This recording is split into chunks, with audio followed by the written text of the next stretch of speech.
Okay, hi எல்லாருக்கும் வணக்கம். So நம்ம இன்னைக்கு என்ன பார்க்க போறோம் அப்படின்னு பார்த்தீங்கன்னா செவன்த் ஓல்ட் புக், அதோட புக் பேக், அதோட டிஸ்கஷன் நம்ம பார்க்க போறோம். சப்போஸ் ஏதாவது நான் சொல்றதுல ஏதாவது மாற்று கருத்து இருந்தால் தாராளமா கீழே கமெண்ட்ல மென்ஷன் பண்ணலாம். ஓகே, ஃபர்ஸ்ட் இயர் அதான் பார்க்க போறோம். ஃபர்ஸ்ட் வந்து பார்த்தீங்கன்னா மாதிரி வினாக்கள் ஒரு புக் பேக் பின்னாடியுமே கொடுத்துருப்பாங்க. ஓகேங்களா, சரி ஓகே பார்க்கலாம்.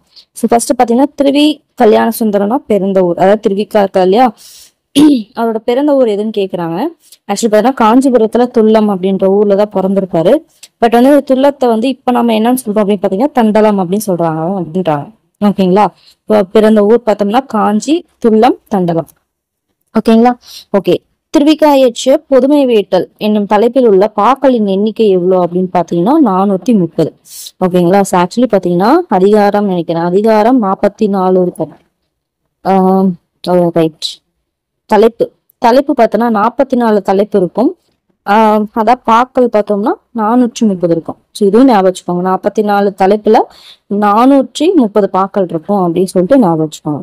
ஓகேங்களா, சரி ஓகே. அடுத்து வன்மையை உயிரில் வைத்த இந்த அடியில் வன்மை என்னும் சொல் தரும் பொருள் எது? இதெல்லாம் அடிக்கடி கேட்கிற ஒரு ப்ரீவியஸ் கொஸ்டின். வன்மை அதாவது இந்த வன்மை, இந்த வன்மை. ஓகேங்களா, ஸோ இந்த வன்மை என்னதுன்னா கொஞ்சம் எப்படி ஹார்ஷா நடந்துக்கிறது அப்படின்ற மாதிரி சொல்லுவாங்க இல்லையா, அந்த மாதிரி கொடுஞ்செயல் அப்படின்ற மாதிரி வச்சுக்கோங்க. இது பாத்தீங்கன்னா வன்மை அப்படின்னா கொடைத்தன்மை. ஓகேங்களா, ஸோ இது நம்ம 6th பார்த்திருப்போம் இந்த வன்மைக்கு. ஓகேங்களா, சரி ஓகே.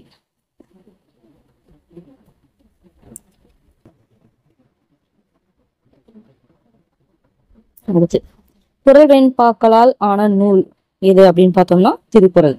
அடுத்த திருக்குறளில் டேஸ் அதிகாரங்கள் உள்ளன பார்த்தோம்னா 133 அதிகாரங்கள் உள்ளன. உலகம் ஏற்கும் கருத்துக்களை கொண்டுள்ளதால் திருக்குறள் டேஸ் என வழங்கப்படுகிறது அப்படின்னு பார்த்தோம்னா உலக பொதுமறை என்று வழங்கப்படுகிறது. அடுத்து உடலை நீர் தூய்மை செய்யும், உள்ள தூய்மையை வெளிப்படுத்த இக்குறளில் வந்த சொல் என்ன அப்படின்னு பார்த்தோம்னா வாய்மை. ஸோ இதுக்கான குறள் என்ன அப்படின்னு பாத்தீங்கன்னா புறம் தூய்மை நீரான் அமையும், அகன் தூய்மை வாய்மையால் காணப்படும். ஸோ நம்ம வந்து என்ன பண்ணுவோம், உடம்புல இருக்க அழுக்க வந்து தூய்மையா நீக்கிறதுக்கு, தூய்மையா வச்சுக்கிறதுக்கு நீரால் வந்து அதை வந்து சுத்தம் பண்ணுவோம். இதே உள்ள தூய்மையை என்ன பண்ண முடியும், புற தூய்மையை நீரால் நீக்கலாம், பட் உள்ள தூய்மையை வாய்மையால் மட்டும்தான் என்ன பண்ணுறது வெளிப்படும் அப்படின்றாங்க. ஸோ புற தூய்மை நீரான் அமையும், அகன் தூய்மை வாய்மையால் காணப்படும். அடுத்து வாய்மை எனப்படுவது யாதெனில், வாய்மை எனப்படுவது யாதெனில் மற்றவருக்கு தீங்கு தராத சொற்களை பேசுதல். ஓகேங்களா, ஸோ மற்றவர்கள் தீங்கு தராத சொற்களை பேசுதல் தான் வாய்மை அப்படின்னு சொல்றாங்க.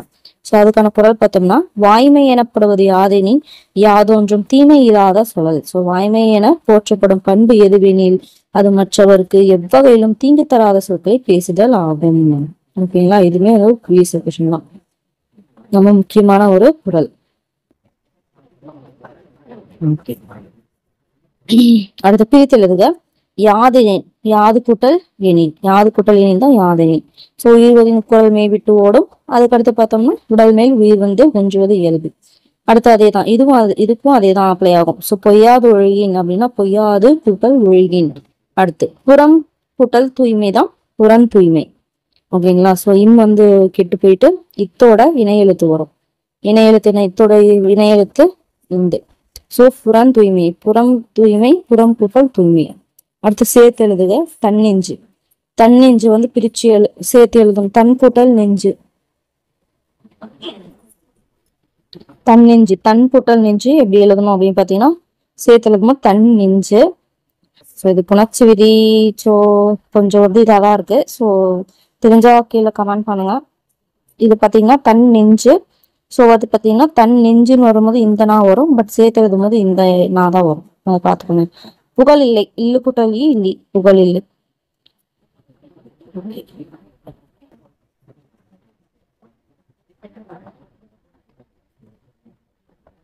உலக மொழிகளில் சிறந்து விளங்குவது எது அப்படின்னு பார்த்தோம்னா தமிழ் மொழி தான்.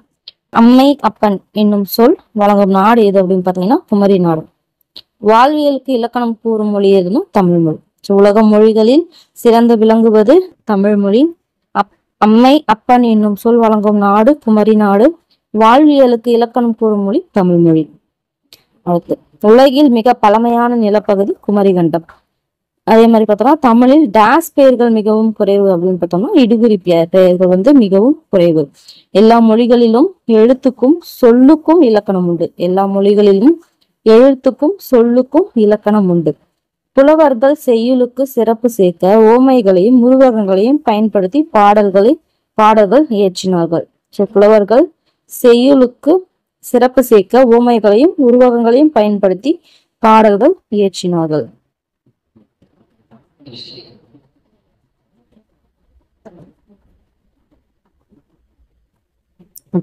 இலக்கணம். ஆயுதம். ஆயுதம் பார்த்தோம்னா எந்த வகையான எழுத்து அப்படின்னு பார்த்தோம்னா சார்பெழுத்துல ஒண்ணுதான் ஆயுதம்.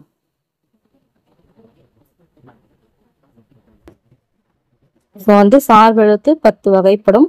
அதுல எதுன்னு பாத்தீங்கன்னா உயிர்மெய், ஆயுதம், உயிரெழுப்படை, ஒற்றெழுப்படை, குற்றிய லிகரம், குற்றிய லுகரம், ஐகார குறுக்கம், ஔகார குறுக்கம், மகர குறுக்கம், ஆயுத குறுக்கம். சோ அதுல ஒண்ணுதான் ஆயுதம். ஆயுதம் பார்த்தோம்னா சார்பெழுத்து. சார்பெழுத்து எத்தனை வகைப்படும் பார்த்தோம். சார்பெழுத்து 10 வகைப்படும். சோ 10. முதலெழுத்து எண்ணிக்கை என்னன்னு பார்த்தோம்னா 30. அதாவது உயிரெழுத்து 12ம் மெய்யெழுத்து 18ம் சேர்ந்து 30 தான் பார்த்தோம்னா முதல் எழுத்து. ஓகேங்களா?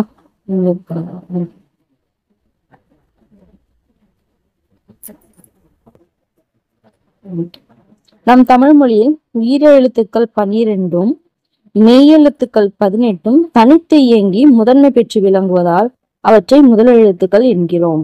மொத்தம் 12 + 18 30 முதல் எழுத்துக்கள்.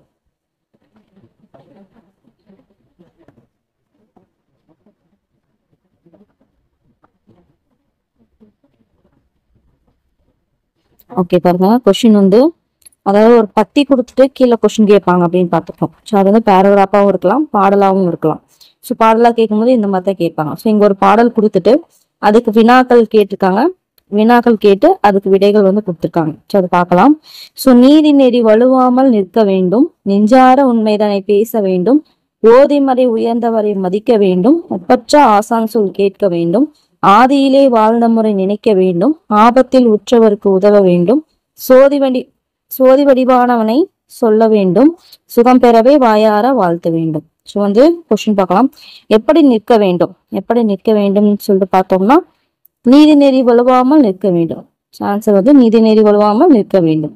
எவ்வாறு உண்மை பேச வேண்டும், அதாவது நெஞ்சார உண்மைதனை பேச வேண்டும், அதாவது மனமறிய உண்மை பேச வேண்டும். அடுத்து யாரை மதிக்க வேண்டும் பார்த்தோம்னா ஓதிமறை உயர்ந்தவரை. ஓதிமறை உயர்ந்தவர் அப்படின்னா என்ன அர்த்தம்னா கல்வி கேள்விகளில் சிறந்த சான்றோரை மதிக்க வேண்டும்.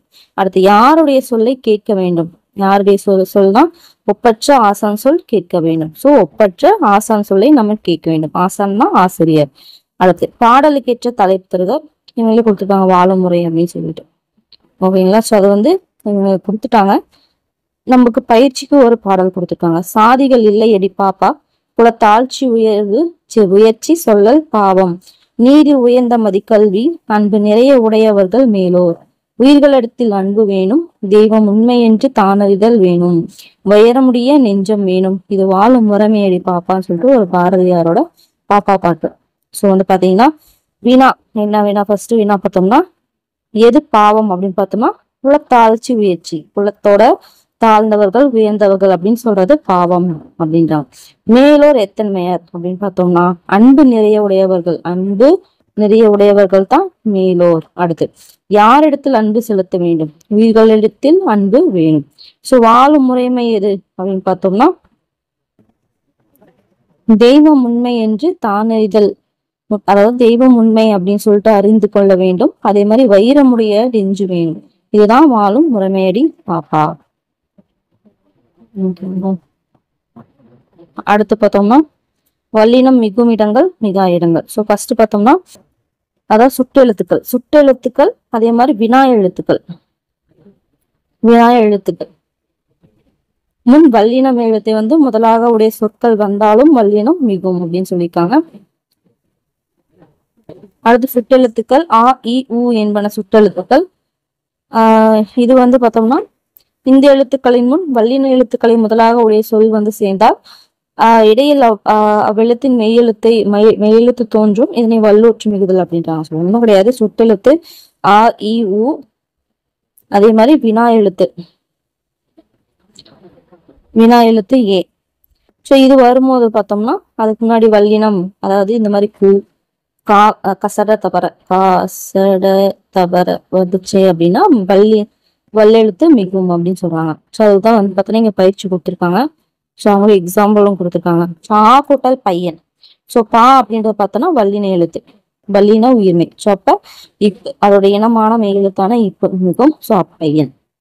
அந்த முன் பையனும் எழுத்து வந்ததா அவ்வெழுத்து மெய் எழுத்தாக தோன்றியது. அடுத்து அதேதான் கூட்டல் சட்டை அச்சட்டை, சாவோட இனம் சா. அதே மாதிரி இத்தோட்டம், கூட்டல் தோட்டம் இத்தோட்டம், தோக்கு இத்து. இக்குளம் உப்பக்கம். சோ உப்பக்கம் அப்படின்றது பார்த்தோம்னா பாவோட இனம் இப்பு. சோ உப்பக்கம். ஸோ அதேதான் பாத்தீங்கன்னா வினா எழுத்துல ஏ வருதா. ஸோ கூட்டல் குடம் அப்படிங்கும் போது பூவோட மெய் எழுத்து இப்பு. அதுமாதிரி கூட்டல் சட்டை, சாவோட இனம் எழுத்து சட்டை இச்சட்டை. ஸோ அதான் நானே செய்வேன் அப்படின்னு கொடுத்துருக்காங்க. உன்னுடைய பக்கத்துல வந்து கூர்க்கா இக்கு போட்டுக்கோங்க. அக்கூட்டம் இக்கு, அப்பெட்டி கூட்டல் பெட்டி அப்பெட்டி, பள்ளி எப்பள்ளி, எச்சட்டம், எக்குழந்தை, இச்சிறுமி, இத்தோப்பு, இப்புத்தகம். அவ்வளவுதான் முடிஞ்சு. ஸோ இது தெரிஞ்சுக்க வேண்டியது என்ன அப்படின்னு பார்த்தோம்னா சுட்டெழுத்து பிளஸ் வினா எழுத்தான இது ரெண்டுத்துலயும் பார்த்தோம்னா வல்லினம் மிகும். அடுத்து அகரவரிசை. ஸோ அகரவரிசை நமக்கு நல்லாவே தெரியும். உயிரெழுத்துல அ இ உ உ ஏ ஐ ஓ ஓ ஔ. ஸோ இந்த வரிசையில வரணும். ஸோ அதான் இங்க வந்து மாத்தி கொடுத்துருக்காங்க. அதை தான் இங்க கரெக்டா எழுதிருக்கோம். அடுத்து பின்வரும் சொற்களை முதல் எழுத்தை கொண்டு அகரவரிசையில் அமைக்க அப்படின்னு பார்த்தோம்னா ஃபர்ஸ்ட் அப்படின்னா அண்ணன் ஒண்ணு. அடுத்து ஆடு, இல்லம், ஈசல், உடை, ஊட்டி, எலி, எங்க இருக்கு ஏனி, ஐந்து, ஒன்று, ஓடம். அடுத்து ஔவை. அடுத்து உயிரெழுத்தில் தொடங்காத சொற்களை வட்டமிடுங்க அப்படின்னு பார்க்கும்போது அம்மா பார்த்தோம்னா உயிரெழுத்து. ஸோ இது கிடையாது. கண்ணன் பார்த்தோம்னா உயிர்மை. ஸோ அப்படின்னு பார்க்கும்போது பார்த்தோம்னா இது உயிரெழுத்தில் தொடங்காத சொற்கள் வட்டமிட்டாச்சு. உயிரெழுத்து. ஸோ அப்ப இது வட்டமிட முடியாது. ஏன்னு உயிரெழுத்து. ஆசை உயிரெழுத்து. சட்டை வந்து உயிர்மை. ஸோ அப்ப வட்டமிட்டாச்சு. உயிரெழுத்து. ஸோ வந்து வட்டமிட முடியாது. அடுத்து குடம், பூ வந்து பார்த்தோம்னா உயிர்மை. ஸோ இது வட்டமிட்டாச்சு. ஸோ கண்ணன், சட்டை, குடம்.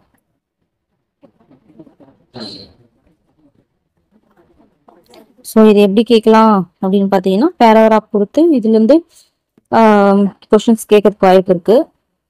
ஸோ அதெல்லாம் ஒன்றும் பிரச்சனை இல்லை. சும்மா ஒரு டைம் வந்து ரீட் அவுட் பண்ணிக்கோங்க.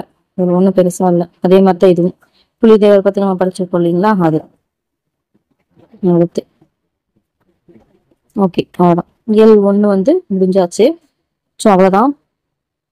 எல்லாமே நான் எக்ஸ்பிளைன் பண்ணிட்டேன். சப்போஸ் ஏதாவது மிஸ்டேக் இருந்தால் தாராளமாக கீழே மென்ஷன் பண்ணணும். அடுத்த வீடியோவில் மீட் பண்றோம். பாய்.